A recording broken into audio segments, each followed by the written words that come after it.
Le rocher venu du ciel.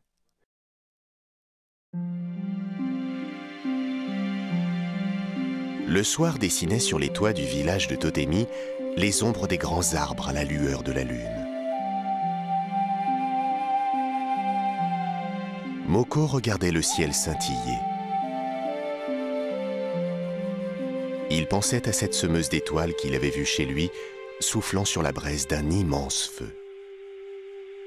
Soudain, une étoile bien plus grande et plus rapide surgit au milieu de la nuit, déchirant la pénombre comme une boule de feu.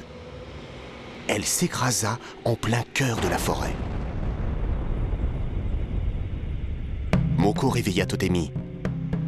« Vite, viens, allons voir ce qu'il se passe !»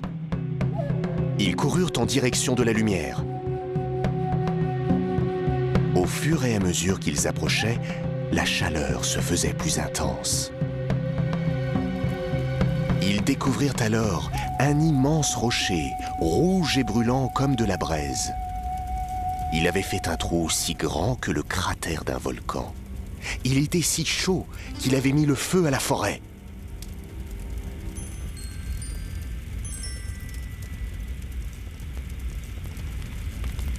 L'incendie progressait à une vitesse vertigineuse.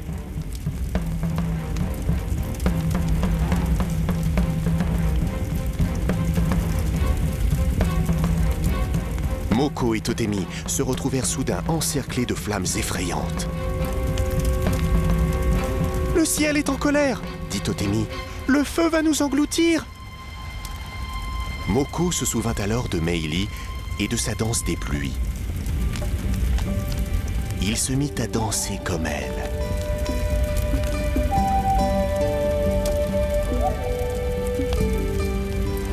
C'est alors que de gros nuages couvrirent le ciel et firent tomber la pluie.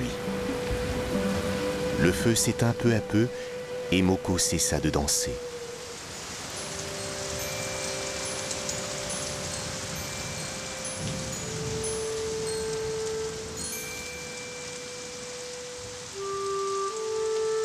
Voilà, Totemi, il ne fallait pas avoir peur. Là où j'étais avant, j'ai appris à parler à la pluie.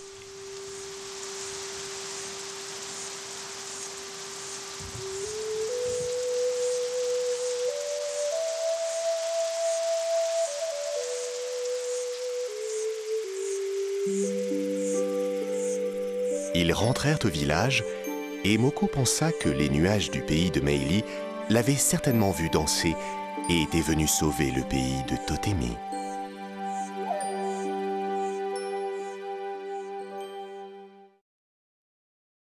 Qu'est-ce qu'une météorite? Les météorites sont des objets rocheux qui viennent de l'espace et qui tombent sur la Terre. Notre planète est entourée d'une ceinture d'astéroïdes qui se situe entre Mars et Jupiter, deux planètes du système solaire. Quand un astéroïde tombe et qu'il touche la Terre, on l'appelle alors une météorite. Il y en a plusieurs centaines qui tombent chaque jour sur le sol et dans les mers. Mais heureusement, elles ne sont souvent pas plus grandes qu'un gros caillou. Quand les météorites qui entrent dans l'atmosphère sont suffisamment grosses, elles s'écrasent au sol et forment des trous énormes que l'on appelle des cratères. La plupart du temps, les météorites n'ont pas le temps de toucher le sol et brûlent dans l'atmosphère. Ce sont alors des étoiles filantes. On pense que c'est la chute d'une météorite géante de 10 km de diamètre qui provoqua la fin des dinosaures il y a 65 millions d'années.